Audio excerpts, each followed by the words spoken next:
1장 10절에서 15절 말씀입니다. 갈라디아서 1장 10절에서 15절 우리 한 절씩 교독하시겠습니다. 제가 먼저 읽겠습니다. 이제 내가 사람들에게 좋게 하랴 하나님께 좋게 하랴 사람들에게 기쁨을 구하랴 내가 지금까지 사람들의 기쁨을 구하였다면 그리스도의 종이 아니니라.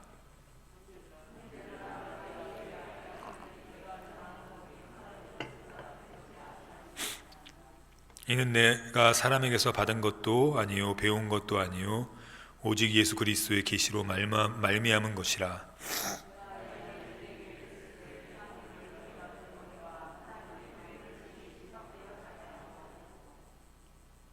내가 내 동족 중 여러 영겁자보다 유대교를 지나치게 믿어 내 조상의 전통에 대하여 더욱 열심히 있었으나 어머니의 태로부터 나를 택정하시고 은혜로 나를 부르시니가. 아멘. 은혜 받으면 살아난다. 은혜 받으면 살아난다라는 말씀 제목으로 하나님의 말씀 증거하겠습니다. 우리가 직분을 받게 된 것 무엇 때문입니까? 예수 그리스도의 은혜, 하나님의 은혜 때문이죠. 다른 이유는 우리에게 없습니다. 우리가 헌금 내는 것도 누구 때문입니까? 하나님의 은혜 때문입니다.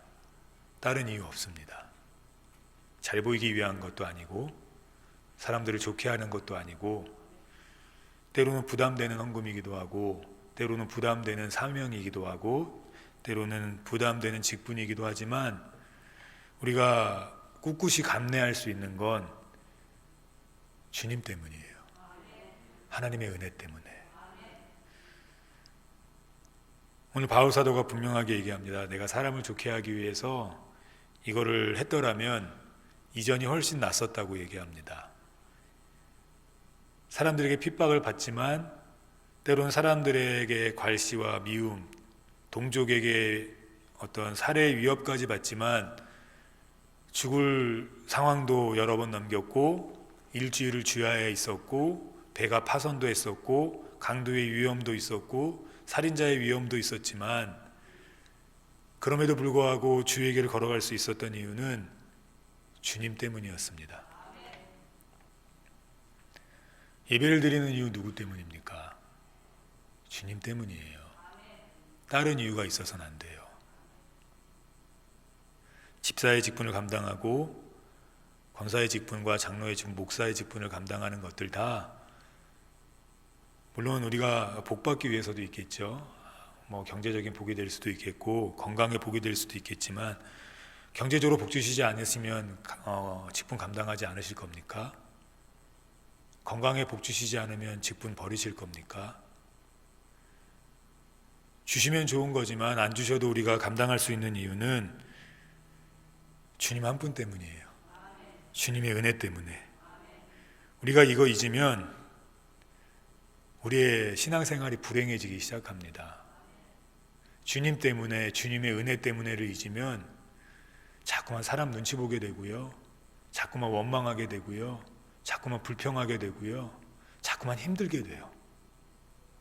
옛날엔 힘들어도 감사했는데 이젠 힘들면 도망가고 싶어요. 그래서 우리가 신앙생활하는 데 있어서 가장 중요한 것은 하나님의 은혜, 주님 때문이란 사실입니다.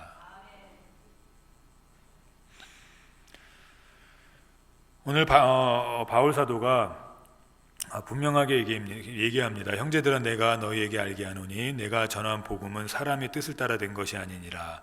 이는 내가 사람에게서 받은 것도 아니요 배운 것도 아니요 오직 예수 그리스도의 은혜로 말미암은 것이라. 은혜 때문에 한 거예요. 은혜 때문에.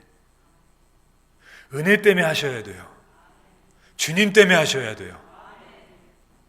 주님 때문에.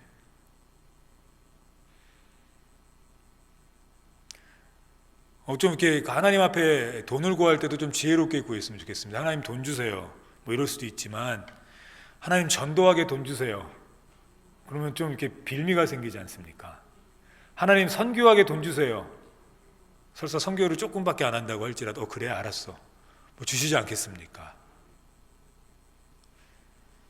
좀 더 편안한 예를 들면 어떤 분들 이렇게 기도합니다. 하나님 저도 좀 좋은 차 좀 주십시오. 하나님 저도 좀 큰 집을 주십시오. 하나님 저도 좀 좋은 가방을 주십시오. 근데 이거 한마디면 돼요. 뭐면 됩니까? 하나님 돈 주세요. 좋은 차 돈 있으면 사는 거 아닙니까? 좋은 집 돈 있으면 사는 거 아니에요? 자꾸 딴 거 구해요. 그냥 하나님 돈 주세요 그러면 되지 않습니까? 근데 우리에겐 그보다 더 큰 게 있습니다. 하나님 은혜 주세요. 하나님 은혜 주세요. 은혜 없으면 신앙생활을 할 수가 없어요. 왜 그러냐면 역대하 12장 13절에 보면 르호보암 왕의 삶이 나옵니다. 역대하 12장 13절 밑에 쭉 보면 어디에 있을 거예요. 거기 찾아서 좀 이따 되면 올려주세요. 르호보암 왕은 예루살렘에서 스스로 세력을 굳게 하여 다스리니라. 르호보암이 왕이 오를 때에 나이가 41세라. 예루살렘 곧 여호와께서 이스라엘의 모든 지파 중에서 택하여 그의 이름을 두신 성에서 17년 동안 다스리니라. 르호보암의 어머니의 이름은 나아마요 암몬 여인이었더라. 르호보암 삶을 보면 이렇게 힘겨운 삶이 아니었습니다. 굉장히 정치를 잘했어요. 굳게 했습니다. 세력을 굳게 해서 예루살렘을 잘 지켰습니다. 근데 여기에 등장하는 단어가 두 개 있습니다. 스스로 굳게 하여. 스스로 굳게 하였고 그 어머님은 암몬 자손 이방신을 섬기는 사람이었습니다. 잘 됐어요. 잘했어요. 스스로 잘했다고요. 그런데 하나님께서 14절에 그에 대해서 이렇게 평가하십니다. 우리 12장 14절 같이 읽겠습니다. 르호보암이 악을 행하였으니 이는 그가 여호와를 구하는 마음을 굳게 하지 아니함이었더라. 잘했거든요. 잘했어요. 성공했어요. 사람들의 신뢰도 얻었고 잘 성장했습니다. 가정도 탄탄했어요. 엇나가는 아이들 없었습니다. 르호보암이 그랬거든요. 그런데 하나님 보시기에 그는 어떤 사람이었습니까? 악한 사람이었어요. 하는 일마다 악했어요. 가정을 잘 돌보는 게 왜 악합니까? 근데 악하다고 얘기해요. 하나님이 맡겨주신 이스라엘을 잘 굳건하게 세운 게 왜 악합니까? 근데 하나님이 악하다고 얘기해요. 그가 한 모든 일을 하나님이 악하다고 얘기해요. 왜 그랬는 줄 아십니까? 스스로 했기 때문이에요. 하나님을 구하는 마음이 없었어요. 다시 말해서 은혜로 한 게 아니라는 거예요. 교회도 열심히 다닐 수 있습니다. 성가대 열심히 할 수 있어요. 차량 봉사 외에 여러 가지 봉사 열심히 할 수 있어요. 스스로 굳게 해서 나는 굳은 사람이야, 나는 심지가 견고한 사람이야 하고 자신의 힘으로 열심히 할 수 있어요. 근데 주님 앞에 갔을 때 너 나 위해서 뭐 했니? 악하고 게으른 종아라고 하나님 말씀하실 수 있습니다. 왜 그렇습니까? 교회는 스스로의 힘으로 하는 곳이 아닙니다. 교회는 은혜로 하는 곳이에요. 스스로 하면 하나님이 그걸 악으로 보세요.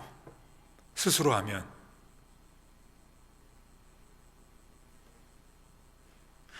헌금이 막 내기 싫어질 때 있지 않습니까? 막 아깝고 특히 11조 좀 돈을 많이 벌면 11조 같은 게 되게 아까울 때가 있지 않습니까? 막 내기 싫어지거든요. 그럼 막 갈등하거든요. 그럼 제일 먼저 할 거는 내가 마음을 굳게 해서 나 이것도 안 내면 하나님이 나를 또 혼내시겠지 이런 마음도 뭐 있어야겠지만 먼저 하나님께 기도해야 돼요. 하나님 은혜 주십시오. 내긴 내야 되는 거 아는데 너무 아깝습니다. 이거면 이것도 하고 저것도 하고 이것도 하고 제도 할 텐데 하나님 이것들이 어느 순간부터가 자꾸 생각납니다. 예전에는 감사로 드렸는데 예전에는 하나님 것이기 때문에 정말로 온전히 드렸는데 하나님 지금도 온전히 드리지만 마음이 너무 힘듭니다. 그때 계속 그렇게 드리면 하나님 받지 않으세요. 주고도 하나님께 드리고도 욕먹는 거예요. 그때는 어떻게 하셔야 합니까? 하나님 내게 은혜가 떨어졌습니다. 하나님 내 굳은 마음으로 하지 않게 하시고 하나님의 은혜 부어주십시오. 십자가의 은혜 부어주십시오.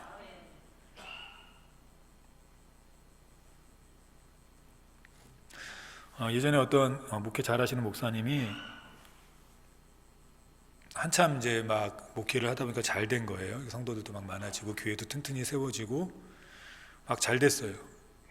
근데 목사님은 점점 이렇게 그러니까 힘들어지시는 거예요. 막 몸도 힘들고 설교를 준비하는 것도 힘들고 매 예배마다 서는 것도 힘들고 불평이 나오기 시작하고, 그래서 이러면 안 되겠다 해서 한 게 뭔지 아십니까? 십자가 내가 처음 볼 때에 나의 마음의 큰 고통 사라져 내가 믿고서, 그 찬양을 1시간 동안 부르셨대요.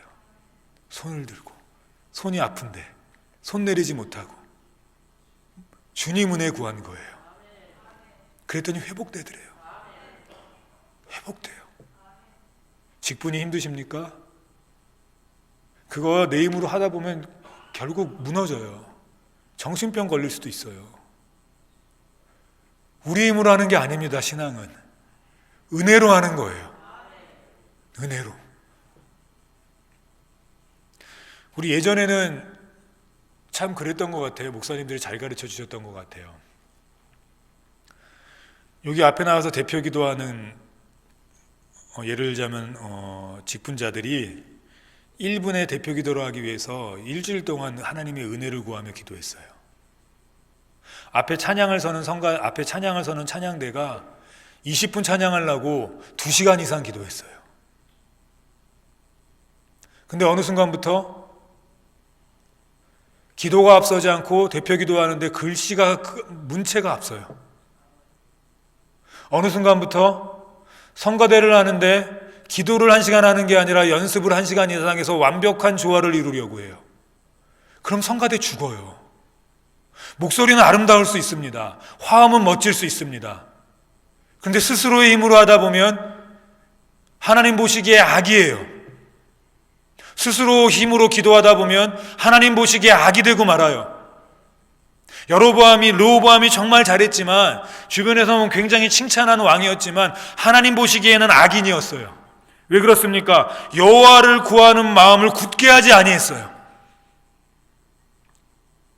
뭘 하든 기도하지 않았습니까? 그거 너무 좀 심한 것 같지만 강대상에 올라와서 청소하시는 분들 옛날에 기도하고 올라왔어요.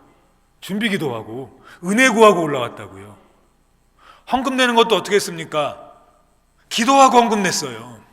예배 드릴 때 어떻게 드리셨습니까? 옛날에 20분 30분 전에 나와서 하나님의 은혜 구하고 예배 드렸어요. 근데 어느 순간부터 이게 모든 게 사라졌어요. 내 힘으로 드리는 예배, 내 힘으로 드리는 헌금, 내 힘으로 드리는 성가대, 내 힘으로 하는 운전, 내 힘으로 하는 식당, 내 힘으로 하는 교사, 내 힘으로 하는 모든 것이 되어버렸어요. 하나님 분명하게 말씀하세요. 르호보암이 악을 행하였으니 이는 그가 여호와를 구하는 마음을 굳게 하지 아니함이었더라. 하나님 딱 이거 하나 보신 거예요. 아무리 그가 맡은 일에 잘했어도, 가정이 충실했어도, 나라가 든든했어도, 17년 동안 아무 일이 없었어도 하나님 보시기엔 악을 행한 거였습니다. 왜요? 여호와를 구하는 마음이 굳지 않았어요. 우리가 언제부터 그렇게 잘했습니까?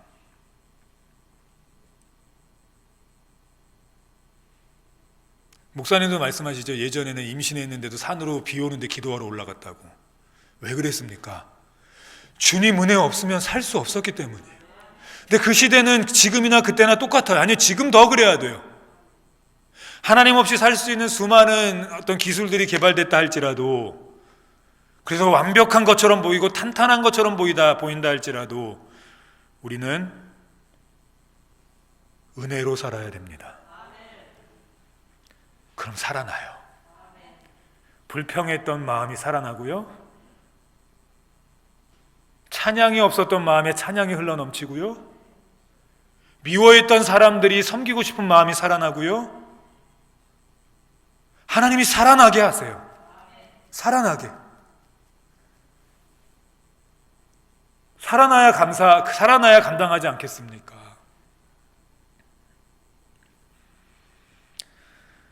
다윗은 처음에 소개될 때 굉장히 약한 사람으로 소개됐습니다. 아버지도 인정하지 않는 약한 사람이었어요. 나라를 만들 수 없는 사람이라는 겁니다. 근데 그럼에도 불구하고 그에게는 다른 사람들에게 없는 한 가지 특징이 있었습니다. 다윗이 인구를 계수하거든요. 그 당시에 인구는 지금도 똑같죠. 지금 70몇 % 맞췄다, 80몇 % 맞췄다, 우리나라가 가장 많이 맞췄다, 이렇게 숫자가 굉장히 중요합니다. 학생들도 등급으로 학생들의 얼굴을 보거든요. 너는 1등급이구나, 너는 S대, 너는 3등급이구나, 너는 8등급이구나, 너는 이제부터 인생의 낙오자야, 이렇게 등급으로 숫자로 얘기합니다. 다시 말해 숫자가 힘이에요. 성공의 기준이며 힘이었어요. 다윗이 근데 인구를 계수해요. 자신의 힘, 성공의 기준이, 그렇게 부흥하게 된 기준이 하나님의 은혜가 아니라 숫자, 힘, 성공이 되었어요. 그때 하나님께서 이스라엘 백성을 치십니다. 근데 다윗이 이러한 행동을 합니다. 역대상 21장 8절 같이 읽겠습니다. 다윗이 하나님께 아뢰되 내가 이 일을 행함으로 큰 죄를 범하였나이다. 이제 간구하옵나니 종의 죄를 용서하여 주옵소서. 내가 심히 미련하게 행하였나이다 하니라. 아멘. 이 심히 미련하게 행한 게 뭡니까? 그의 힘이 숫자에서 나왔습니까? 만군의 여호와의 이름에서 나왔습니까? 만군의 여호와의 이름에서 나왔는데 잘 되다 보니까 내가 힘이 강한가 봐, 내가 열심히 해서 견고하게 된 건가 봐, 숫자 이렇게 된 겁니다. 이게 미련한 짓이었어요. 내가 잘해서 교회가 부흥하고 내가 잘해서 우리 아들이 자식들이 잘 되는 겁니까? 이거 굉장히 미련한 짓이에요. 이때 다윗이 나라를 만들 수 없는 굉장히 작은 아이였지만 부모도 인정하지 않은 사람이었지만 그럼에도 불구하고 하나님이 그를 선택하신 이유가 무엇입니까? 바로 이 특징이에요. 우리 모두가 그럴 수 있습니다. 잘 되면 눈에 힘이 들어가고, 잘 되면 어깨에 힘이 들어가고, 잘 되면 내가 견고한 것 같고, 이렇게 우리가 생각할 때가 많습니다. 그런데 그때마다 다윗이 한 것이 무엇입니까? 깨닫게 하실 때마다 다시 주님 앞에 돌아갔다는 거예요. 다시 하나님의 은혜 붙잡았다는 거예요. 우리는 무너지지 않습니까? 잘 되다가 한번 탁 치시면 아이씨 이러고 그냥 나 안 해, 아니면 아이 뭐야 이러는데, 다윗이 계속해서 일어설 수 있었던 이유는 그는 그럴 때마다 하나님 앞에 은혜를 구했어요. 하나님 은혜 거저주세요. 왜요? 값으로는 살 수 없기 때문이에요. 너무 비싸서. 영어에 priceless라는 말이 있습니다. 이 less가 붙으면 다 부정적인 언어거든요. 그래서 worthless 이러면 가치가 없는, 뭐 이런 penniless 이러면 동전 한 입도 없는 이런 뜻이에요. 근데 priceless는 좀 달라요. 값으로 매길 수 없는 이란 뜻입니다. 왜요? 세상 돈을 다 주어도 할 수 없기 때문이에요. 그 priceless를 매길 수 있는 단어 명사들이 몇 개 있습니다. 그게 바로 love입니다. 사랑. 부모의 사랑. 그 priceless예요. 근데 그보다 성경은 값없이 주신 은혜, 하나님의 사랑이 priceless라고 얘기해요. 값으로는 살 수가 없어요. 거저 주시는 게 공짜기 때문에 거저 주시거나 남들 다 쓰고 남은 거 아무도 안 가져와서 거저 주시는 것이 아니라, 우리가 그 모든 노력으로 우리가 아무리 견고해지고, 우리가 아무리 잘하고, 우리가 아무리 완벽해지고, 우리가 세상에서 제일 1등 되는 사람이 된다 할지라도 그 모든 것들이어도 우리는 그 사랑을 살 수가 없습니다. 그래서 하나님이 주신 거예요. 왜 주셨습니까? 사랑하니까, 주시고 싶으니까. 근데 자꾸만 나 잘났대요. 내 힘으로 살겠대요. 하나님 주시려고 하는데 자꾸 안 받겠대요. 내 힘으로 할 수 있대요. 그러니 그거 악한 거죠. 다윗은 그럴 때마다, 하나님 깨닫게 하실 때마다 다시 무릎 ቁ고, 하나님 내가 진짜 미련했습니다. 다시 내게 은혜를 부어주십시오. 은혜 구했어요. 은혜 구한 내게 은혜의 주님이었습니다. 은사 원한 내게 은사의 주님이었어요. 신유 구한 내게 신유의 주님이에요. 무슨 말입니까? 다 주신다는 겁니다. 뭐 해야 합니까? 우리는 하나님의 은혜 구하면 살아나요.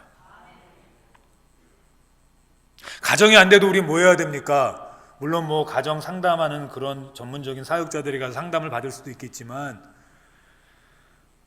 주님 앞에 나와서 먼저 우리는 은혜를 구해야 됩니다. 하나님, 우리 가정이 이렇게 점점 무너지는 것 같습니다. 하나님 은혜 주십시오. 내가 미련하게 행한 짓들이 있다면 주님 용서하시고, 우리 가정에 죄를 진 모습들이 있다면 주님 용서하시고, 우리 교회에 가장 필요한 게 무엇입니까? 15인승 참 멋지더라고요. 아주 요즘 말로 하면 개 멋있더라고요. 혹시 오늘 들어오시면서 저 차에 대고 기도하셨습니까? 하나님, 이 차에 은혜 주셔서 이 차를 타는 사람들이 많아지게 하시고 새신자들이 많아지게 하시고 하나님의 은혜 부어주십시오.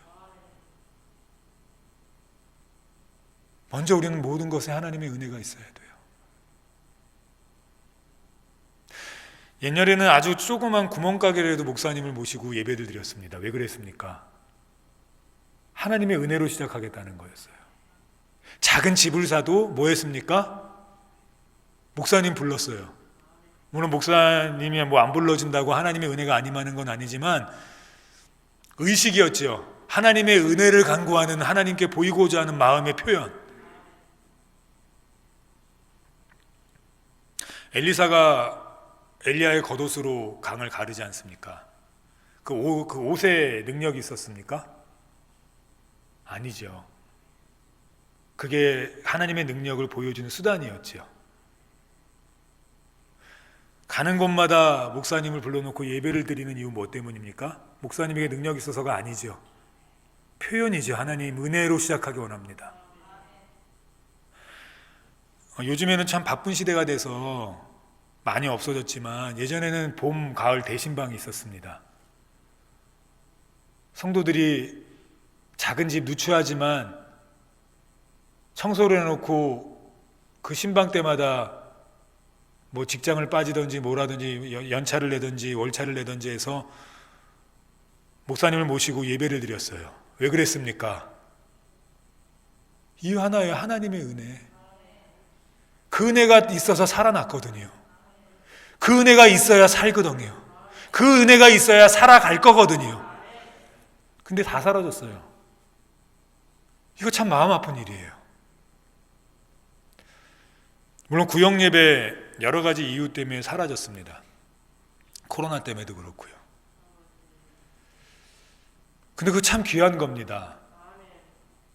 왜요? 일주일에 한 번씩 성도들이 모여서 각 가정에 돌아가면서 모여서 거기서 주님을 찬양하고 주님의 말씀을 읽고 그 가정을 위해 축복하고 서로를 축복하는 그 은혜가 있어야 우리는 살 수 있어요. 안 그러면 자꾸만 눈에 힘 들어간다고요. 왜요? 안 그러면 우리가 살 수 없으니까. 내 힘으로 산다고 안 사라집니까? 그럼 세상 사람은 다 죽게요?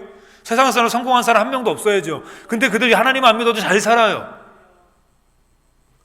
근데 TV에서 이렇게 잘 사는 성공한 사람들 얼굴 눈을 보면 눈에 카리스마가 장난이 아니에요. 다른 말로 하면 눈에 힘이 너무 강해요.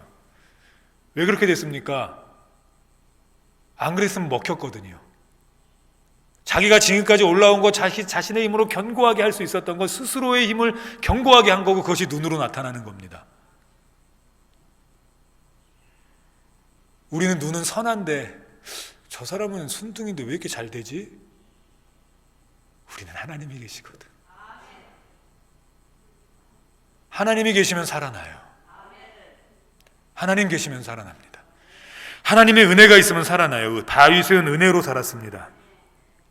스스로 나라를 세울 능력은 없었습니다. 그러나 주님이 은혜 주셔서 그 주변에 수많은 용사들을 하나님 붙여주셨고 많은 기술자들을 붙여주셨고 나라를 정복하고 새로운 성들을 아름답게 세울 수 있었어요. 하나님의 은혜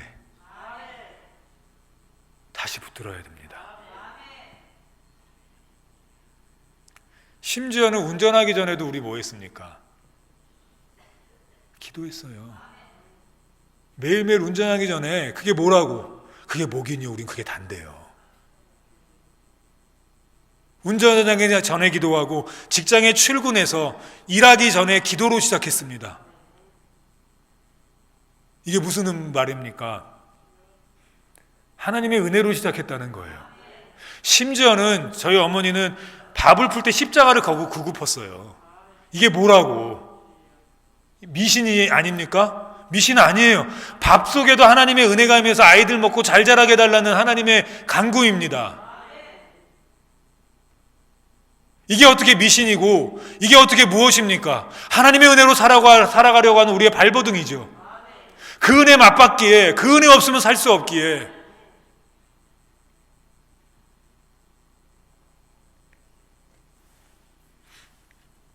우리에게 그 은혜가 있어야 합니다. 누가복음 16장 8절에 보면 종이 잘리게 생겼어요. 좀 이제 안 좋은 일들을 했던 것 같아요. 그래서 이제 잘리게 생겼다. 그럼 내가 해야 될 게 무엇이지?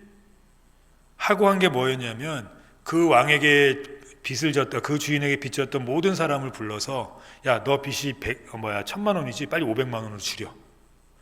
야, 너 3,000만 원이지? 너 빨리 1,500만 원으로 줄여. 막 다 줄여줬어요. 왜 그랬냐면 이제 혼자 나가서 벌어먹고 살아야 되는데 그러려면 사람들의 인심이 있어야 되지 않습니까? 사람들의 도움이 있어야 되지 않습니까? 그럼 뭘 베풀었어야 됩니까? 은혜를 베풀었어야죠. 사람들한테 은혜를 베푼 거예요. 근데 옳지 않은 짓으로 은혜를 베풀었잖아요. 그런데 하나님이 이렇게 얘기하십니다. 16장 8절 다시 올려주세요. 같이 읽겠습니다. 주인이 이 옳지 않은 청지기가 이를 지혜 있게 하였으므로 칭찬하였으니 이 세대의 아들들이 자기 시대에 있어서는 빛의 아들들보다 더 지혜로움이니라. 이게 정말 잘한 일이기 때문에 그런 걸까요? 아니에요. 은혜 베풀었다는 거에 지금 초점이 맞춰져 있는 거예요. 우리도 똑같이 나쁜 짓 하란 말이 아니라 은혜 베품. 왜요? 그게 하나님의 마음이기 때문이에요. 하나님이 우리에게 주시고자 하는 게 은혜예요. 은혜. 근데 우리가 구하지 않아요. 예배할 때도 구하지 않고 성가대 설 때도 하나님 내 찬양이 하나님께 상달되어지고 성도들에게 은혜가 되게 해주게 해주십시오. 하나님 간곡히 기도합니다. 부탁합니다. 사라졌어요.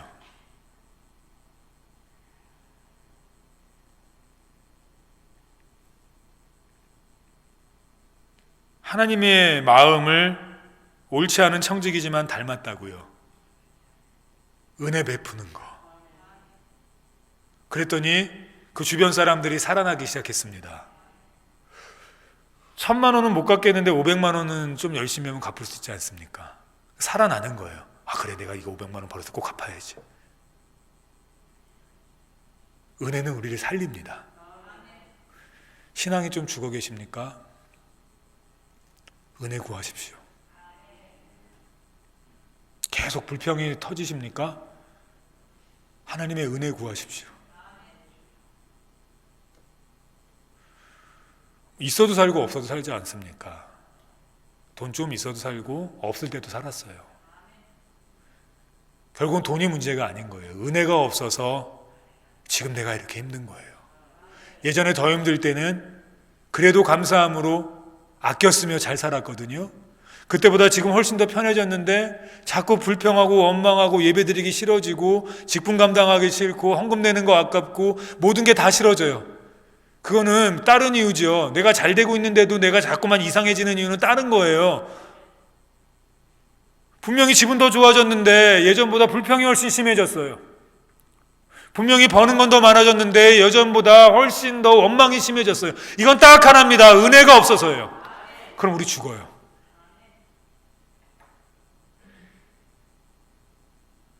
하나님 주님의 은혜 부어주십시오.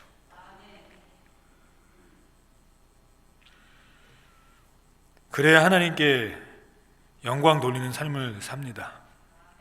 바울 사도가 오늘 갈라디아에서 얘기한 것은 하나입니다. 사람을 좋게 하지 않고 사람을 기쁘게 하지 않았다. 나 이 은혜 하나님께 받은 거다. 나 이 계시 받으려고 제자들에게 배운 것도 아니다. 이 말씀 전하는 거 예수님이 11제자에게 막 듣고 배워서 한 게 아니라 하나님이 은혜 주셔서 이렇게 하는 거다. 은혜로 살아간다는 간절한 표현이었습니다. 왜 우리가 은혜로 살아야 합니까? 성공해야 하나님이 전도하십니까? 그렇지 않아요. 근데 우리는 자꾸만 아이들에게 좋은 대학 들어가야지만 하나님이 영광 받으신대요. 그러니까 아이들이 대학 들어가서 교회 떠나는 겁니다. 열심히 하라고는 가르쳐야죠. 열심히 하라고. 반드시 그리고 하나님께 묻고 하나님이 주시는 너를 태어나게 하신 하나님만의 이유가 있으니까 그 하나님의 뜻을 묻고 그 길을 가라고, 그 길을 선택하라고, 그걸 위해서 말씀도 읽고 기도도 하라고. 그래야 되지 않습니까? 그래서 하나님의 뜻을 발견하고 하나님의 은혜를 구하면서 그 길을 걸어가야 하나님이 그를 사용하시지 않습니까?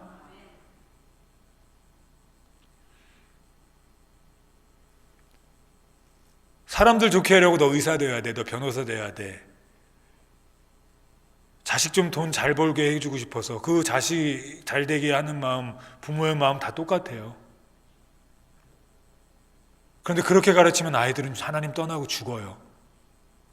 왜요? 그렇게 하려면 길을 쓰고 공부해야 되거든요. 제가 경영하는 학원도 학생들이 중학교 2학년인데 길을 쓰고 공부하더라고요. 길을 쓰고. 한켠에 도서관이 있는데 도서관이 꽉꽉 차요.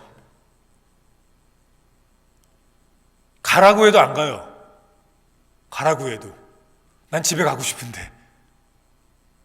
물론 두 가지입니다. 첫 번째는 제가 하나님께 늘 기도합니다. 하나님 은혜 부어 주십시오. 제가 이 사역을 하는 이유는 이들에게 결국 하나님의 향기가 풍기게 하기 위해서입니다.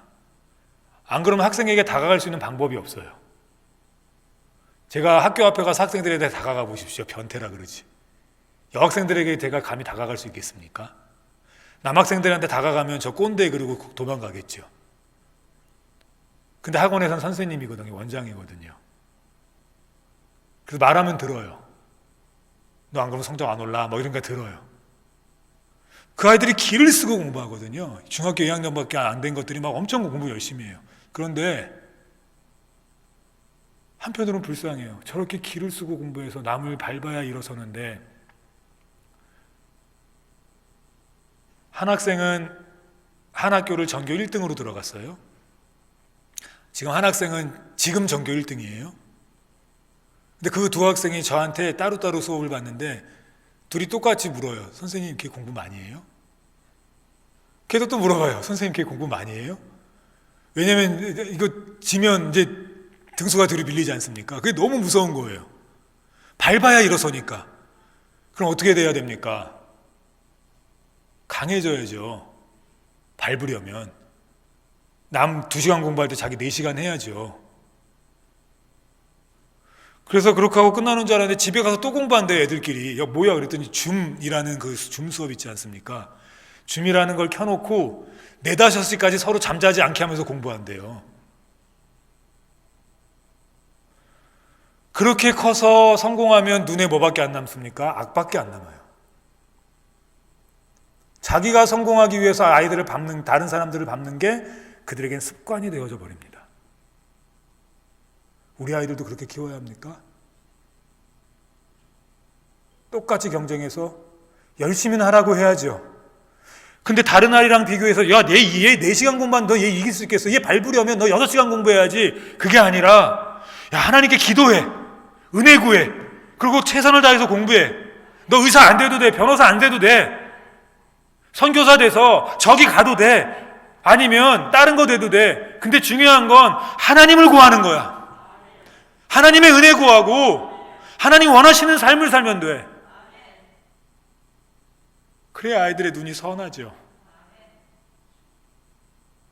그래야 결국 그 아이를 통해서 하나님이 영광 받으시고 그 아이를 통해서 전도되죠. 악밖에 안 남은 그 눈을 보고 누가 전도받고 오겠습니까? 은혜로 사는 아이들 만들어야 돼요. 공부는 조금 안 해도, 공부를 조금 시간이 모자라서 못해도 말씀 읽는 아이들 만들어서 하나님의 뜻 발견하게 만들고, 공부하기 전에 기도하게 해서 하나님의 은혜 먼저 받게 만들고,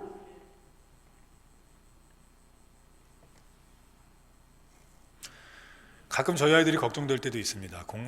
다섯인데 얘네들이 공부를 안 해요?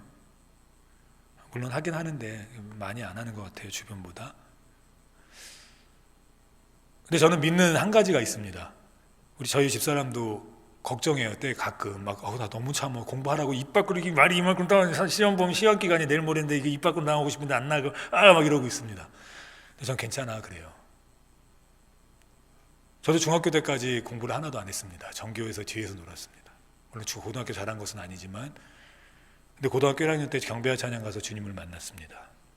하나님이 꿈을 주셨어요. 그리고 하나님이 공부를 시키시는데 하루에 3시간씩 자고 공부하게 하셨습니다. 근데 아는 게 있어야죠. 아는 게 없어요. 그때 뭐 개척교회니까 학원을, 저희 영미는 피아노 학원 이제 반주해야 되니까 피아노 학원 보내주고 뭐 속셈 학원 보내주고, 근데 저는 못 갔거든요. 둘 중에 한 명만 해야죠.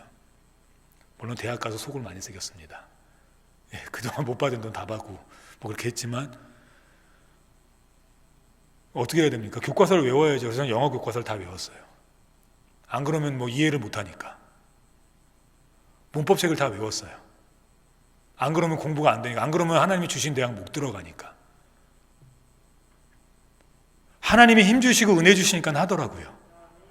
저는 그거를 경험했기 때문에 지금 공부 조금 안 하고 있어도 괜찮아요. 하나님 만나는 게 먼저예요.